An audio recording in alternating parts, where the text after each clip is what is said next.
أعوذ بالله من الشيطان الرجيم. بسم الله الرحمن الرحيم.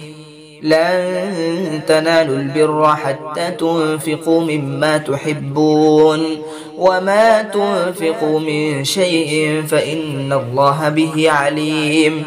كل الطعام كان حلا لبني إسرائيل إلا ما حرم إسرائيل على نفسه من قبل أن تنزل التوراة. قل فأتوا بالتوراة فاتلوها إن كنتم صادقين. فمن افترى على الله الكذب من بعد ذلك فأولئك هم الظالمون. قل صدق الله فاتبعوا ملة إبراهيم حنيفا وما كان من المشركين. إن أول بيت وضع للناس للذي ببكة مباركا وهدى للعالمين فيه آيات بينات مقام إبراهيم ومن دخله كان آمنا ولله على الناس حج البيت من استطاع إليه سبيلا ومن كفر فإن الله غني عن العالمين. قل يا أهل الكتاب لم تكفرون بآيات الله والله شهيد على ما تعملون. قل يا أهل الكتاب لم تصدون عن سبيل الله من آمن تبغونها عوجا وأنتم شهداء وما الله بغافل عما تعملون. يا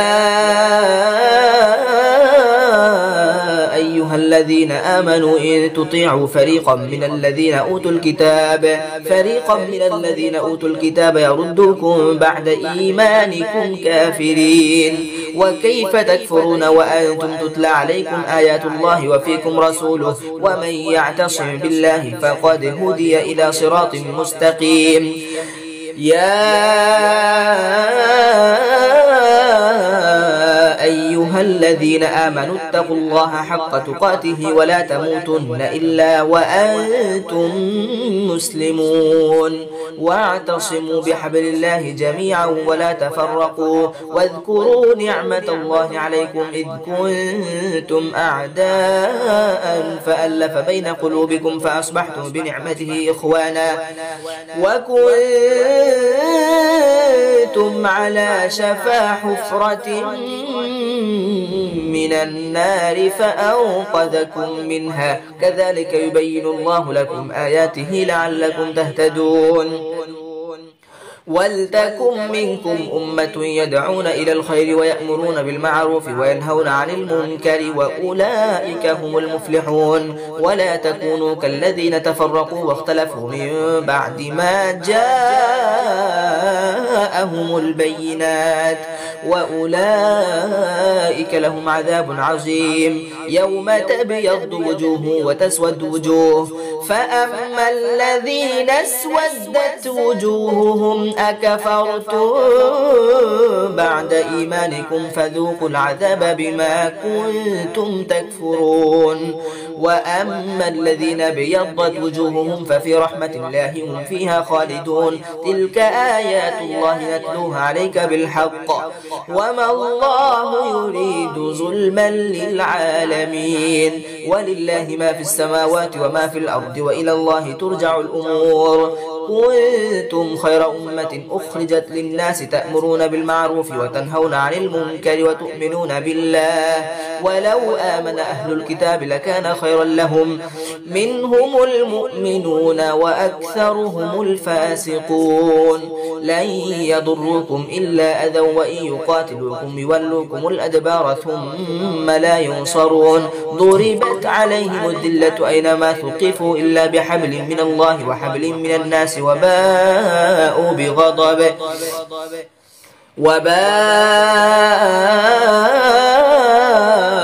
بغضب من الله وضربت عليهم المسكنة ذلك بأنهم كانوا يكفرون بآيات الله ويقتلون الأنبياء بغير حق ذلك بما عصوا وكانوا يعتدون ليسوا سواء من أهل الكتاب أمة قائمة يتلون آيات الله آناء الليل وهم يسجدون يؤمنون بالله واليوم الآخر ويأمرون بالمعروف وينهون عن المنكر ويسارعون في الخيرات وأولئك من الصالحين وما يفعلوا من خير فلن يكفروه والله عليم بالمتقين إن الذين كفروا لن تغني عنهم أموالهم ولا أولادهم من الله شيئا وأولئك أصحاب النار هم فيها خالدون مثل ما ينفقون في هذه الحياة الدنيا كمثل ريح فيها صر أصابت حرث قوم ظلموا أنفسهم فأهلكت وما ظلمهم الله ولكن أنفسهم يظلمون يا أيها الذين آمنوا لا تتخذوا بطانة من دونكم لا يألونكم خبالا ودوا ما عنتم قد بدت البغضاء من أفواههم وما تخفي صدورهم أكبر قد بينا لكم الآيات إن كنتم تعقلون ها أنتم أولئك تحبونهم ولا يحبونكم وتؤمنون بالكتاب كله وإذا لقوكم قالوا آمنا وإذا خلوا عدوا عليكم الأنامل من الغيظ قل موتوا بغيظكم إن الله عليم بذات الصدور إن تمسسكم حسنة تسؤهم وإن تصبكم سيئة يفرحوا بها وإن تصبروا وتتقوا لا يضركم كيدهم شيئا إن الله بما يعملون محيط وإذ غدوت من أهلك تبوئ المؤمنين مقاعد للقتال والله سميع عليم إذ هم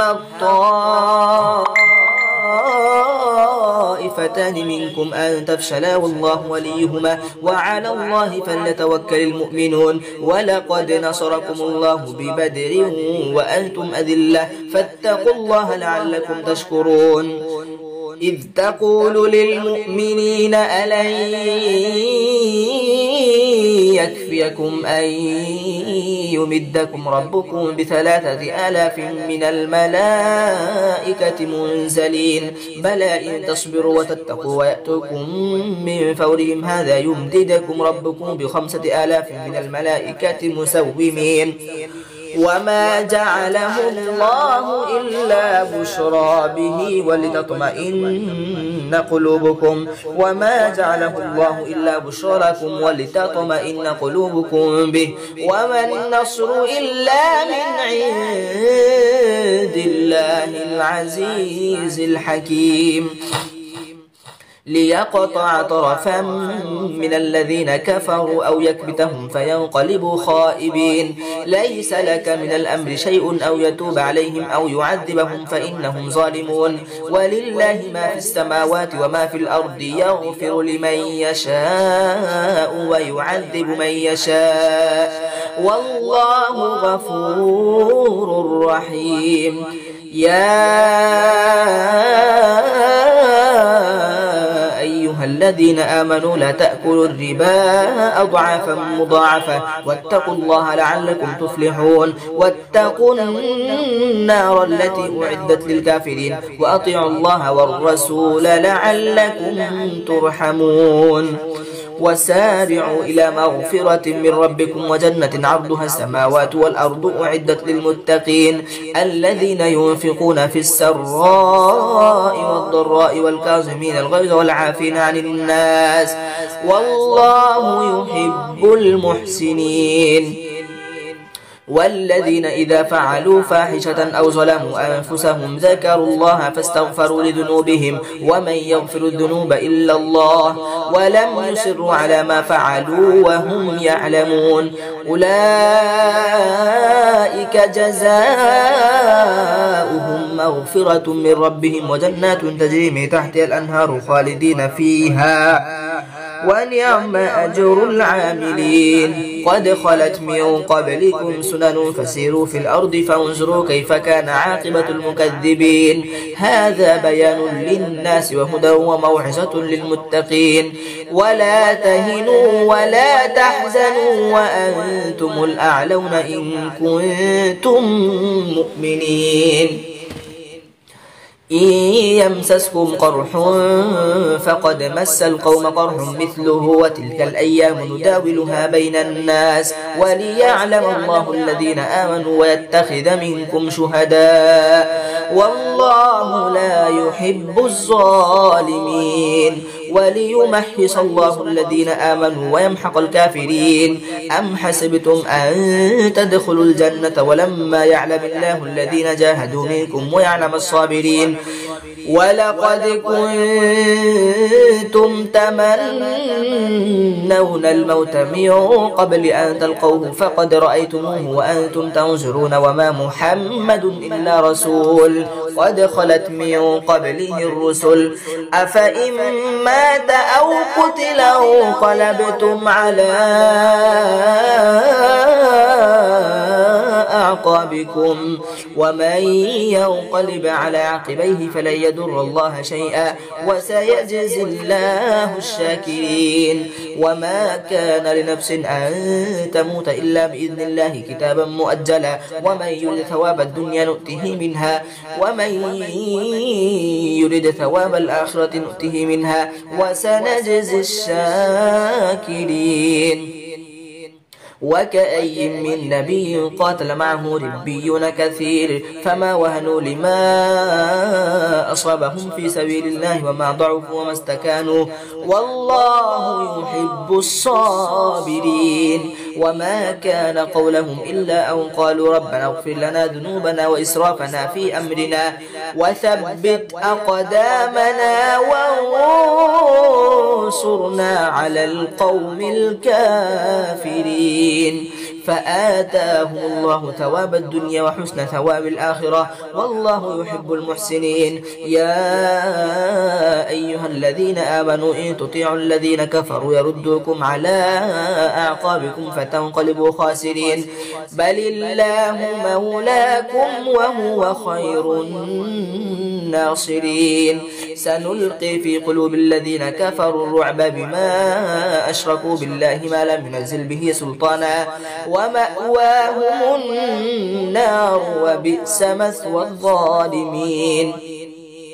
ولقد صدقكم الله وعده إذ تحسونهم بإذنه حتى إذا فشلتم وتنازعتم في الأمر وعصيتم من بعد ما أراكم ما تحبون منكم من يريد الدنيا ومنكم من يريد الآخرة ثم صرفكم عنهم ليبتليكم ولقد عفا عنكم الله ذو فضل على المؤمنين إذ تسعدون ولا تلوون على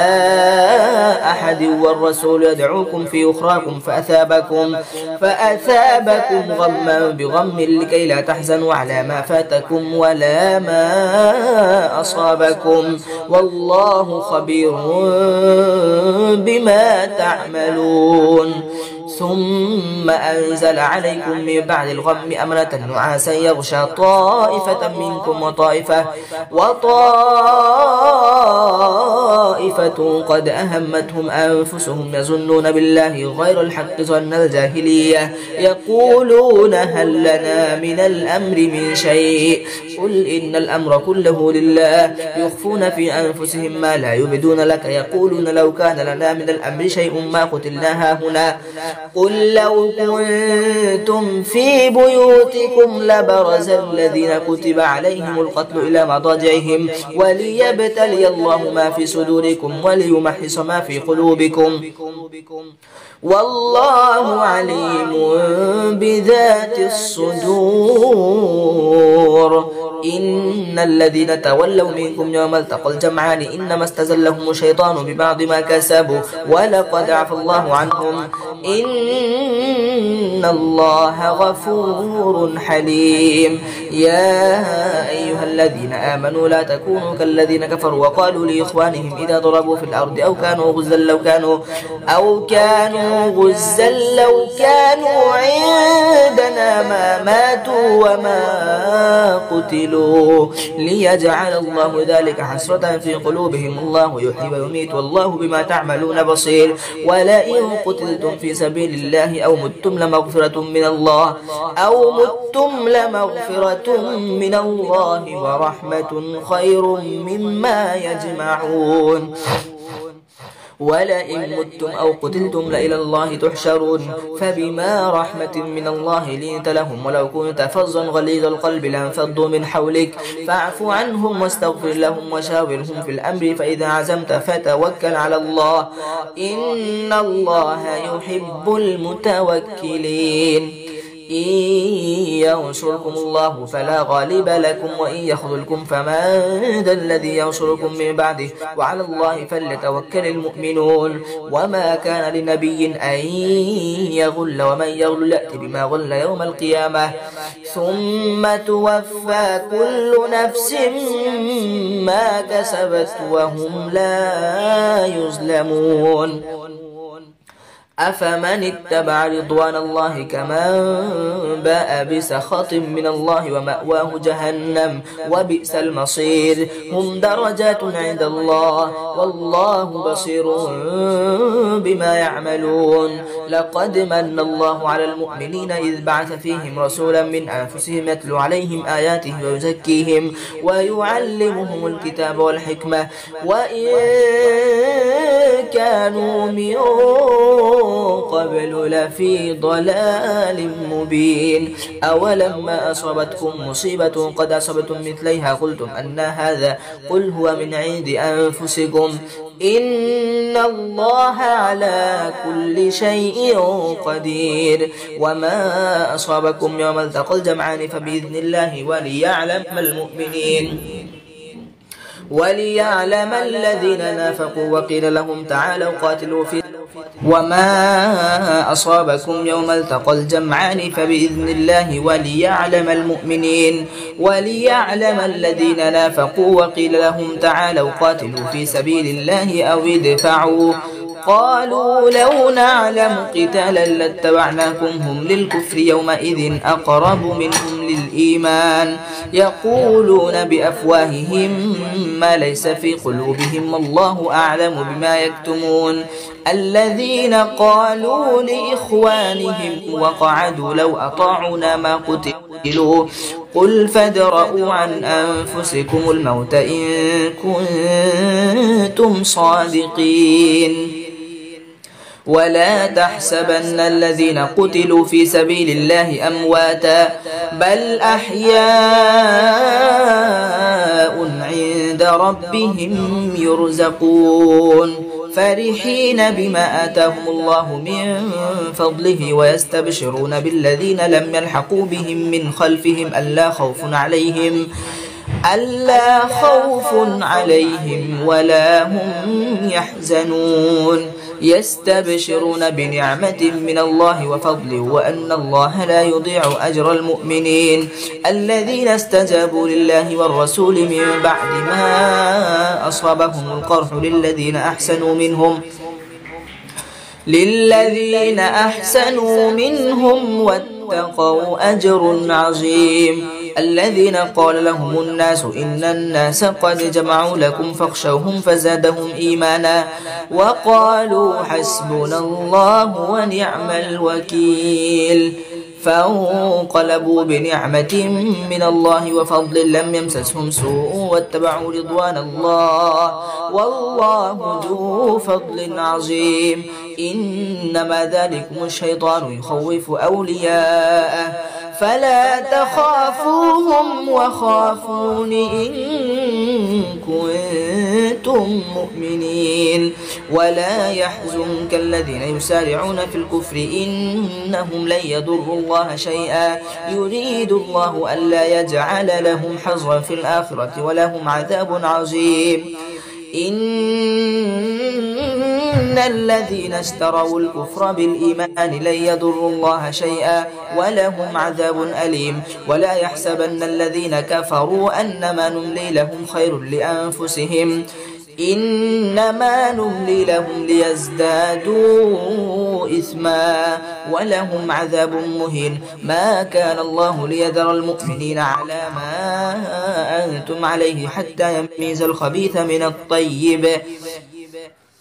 وما كان الله ليطلعكم على الغيب ولكن الله يجتبي من رسله من يشاء فآمنوا بالله ورسله وإن تؤمنوا وتتقوا فلكم أجر عظيم ولا يحسبن الذين يبخلون بما آتاهم الله من فضله هو خيرا لهم بل هو شر لهم سيطوقون ما بخلوا به يوم القيامة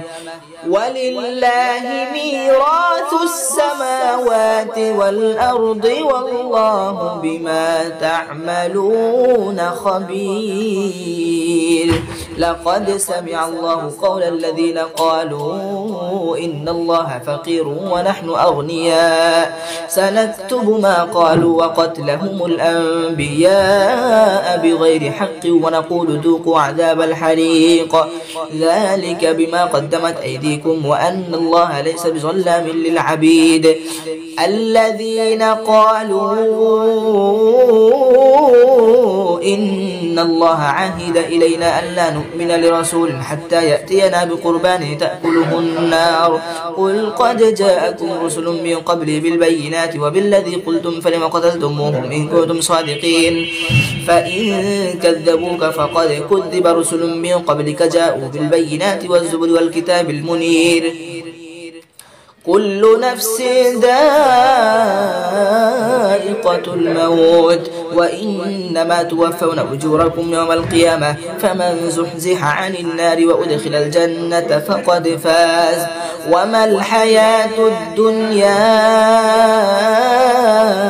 إلا متاع الغرور لتبلون في أموالكم وأنفسكم ولتسمعن من الذين أوتوا الكتاب من قبلكم ومن الذين أشركوا أذى كثيرا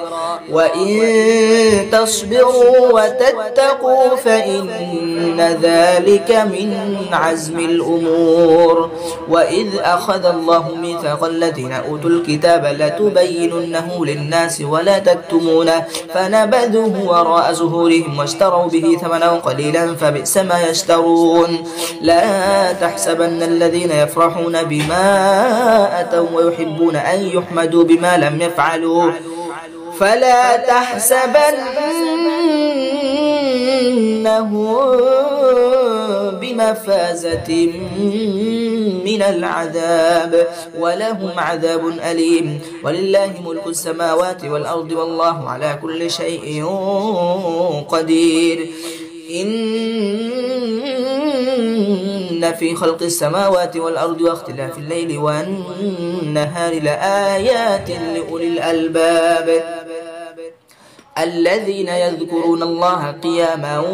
وقعودا وعلى جنوبهم ويتفكرون في خلق السماوات والأرض ربنا ما خلقت هذا باطلا سبحانك فقنا عذاب النار ربنا إنك من تدخل النار فقد أخزيته وما للظالمين من أنصار ربنا إننا سمعنا مناديا ينادي للإيمان أن آمنوا بربكم فآمنا ربنا فاغفر لنا ذنوبنا وكفر عنا سيئاتنا وتوفنا مع الأبرار ربنا وآتنا ما وعدتنا على رسلك ولا تخزنا يوم القيامة إنك لا تخلف الميعاد فاستجاب لهم ربهم أني لا أضيع عمل عامل منكم من ذكر أو أنثى بعضكم من بعض فالذين هاجروا وأخرجوا من ديارهم وأوذوا في سبيلي وقاتلوا وقتلوا لأكفرن عنهم سيئاتهم ولأدخلنهم جنات تجري من تحتها الأنهار ثوابا من عند الله والله عنده حسن الثواب لا يغرنك تقلب الذين كفروا في البلاد متاع قليل ثم مأواهم جهنم وبئس المهاد لكن الذين اتقوا ربهم لهم جنات تجري من تحتها الأنهار خالدين فيها نزلا من عند الله وما عند الله خير للأبرار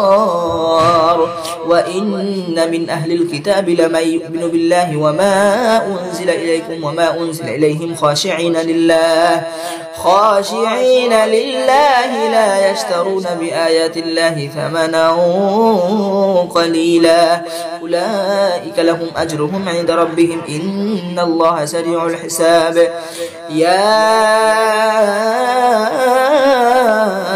أيها الذين آمنوا اصبروا وصابروا ورابطوا واتقوا الله لعلكم تفلحون بسم الله الرحمن الرحيم يا أيها الناس اتقوا ربكم الذي خلقكم من نفس واحدة وخلق منها زوجها وبث منهما رجالا كثيرا ونساء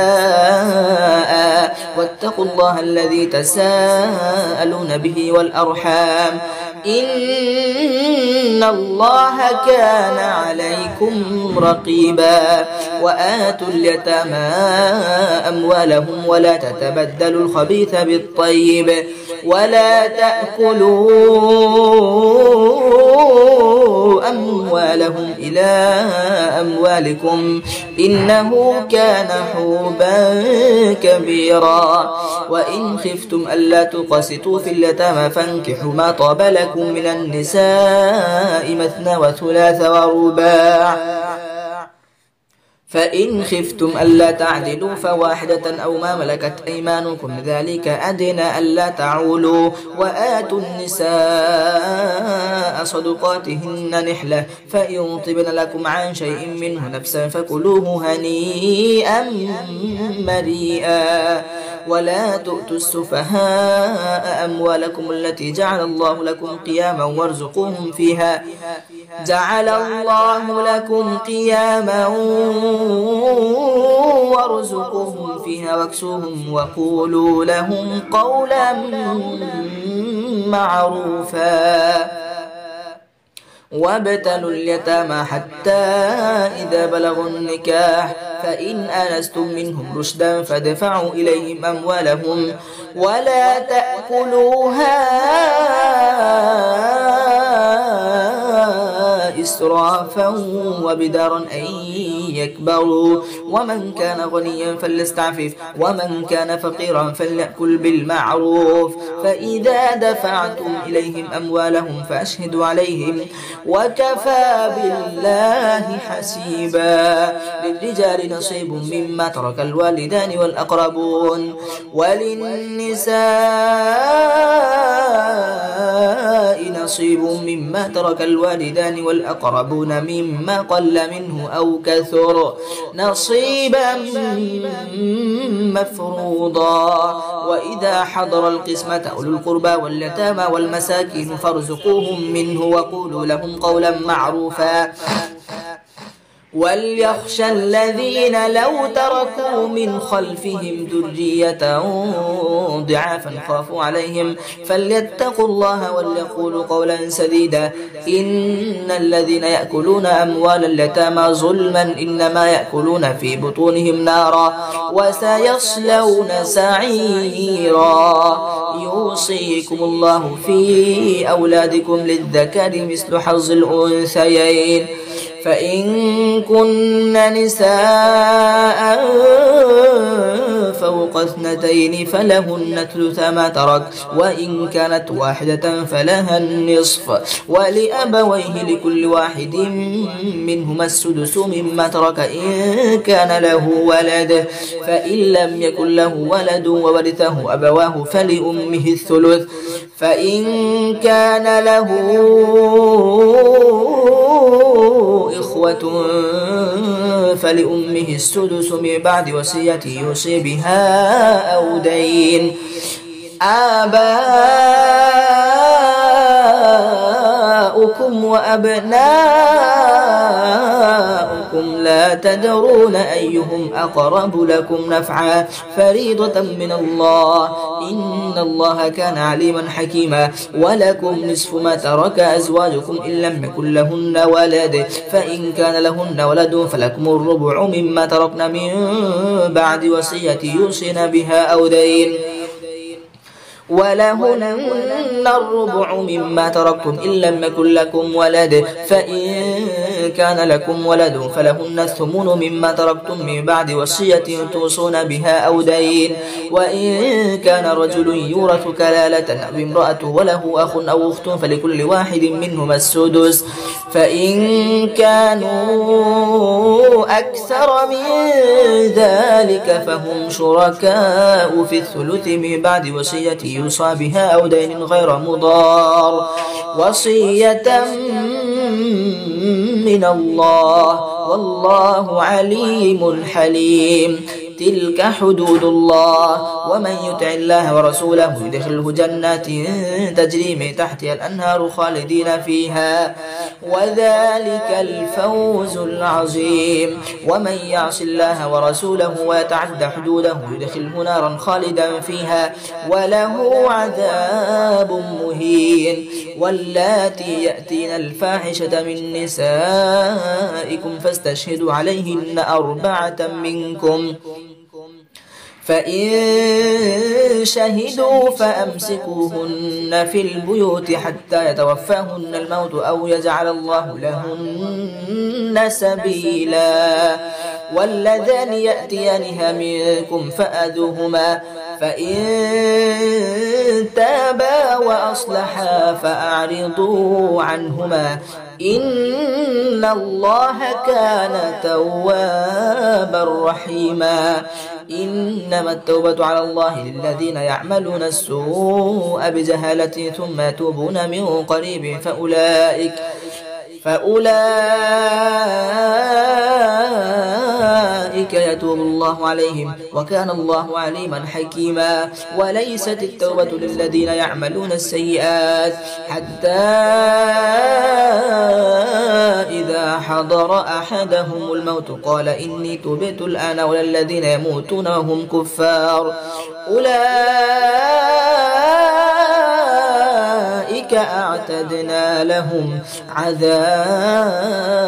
أليما. يا أيها الذين آمنوا لا يحل لكم أن ترثوا النساء كرها ولا تعضلوهن لتذهبوا ببعض ما آتيتموهن إلا أن يأتين بفاحشة مبينة وعاشروهن بالمعروف، فإن كرهتموهن فعسى أن تكرهوا شيئا ويجعل الله فيه خيرا كثيرا. وإن أردتم استبدال زوج مكان زوج وآتيتم إحداهن قنطرا فلا تأخذوا منه شيئا أتأخذونه بهتانا وإثما مبينا. وكيف تأخذونه وقد أفضى بعضكم إلى بعض وأخذن منكم ميثاقا غليظا. ولا تنكحوا ما نكح آباؤكم من النساء إلا ما قد سلف إنه كان فاحشة ومقتا وساء سبيلا. حرمت عليكم أمهاتكم وبناتكم وأخواتكم وعماتكم وخالاتكم وبنات الأخ وبنات الأخت وأمهاتكم اللاتي أرضعنكم وأخواتكم من الرضاعة الرضاعة وأمهات نسائكم وربائبكم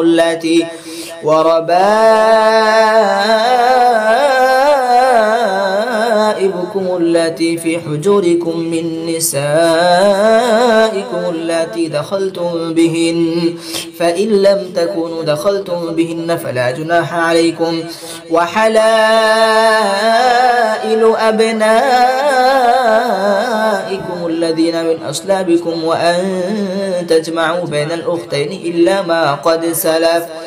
إن الله كان غفورا رحيما. صدق الله العظيم. السلام عليكم ورحمة الله.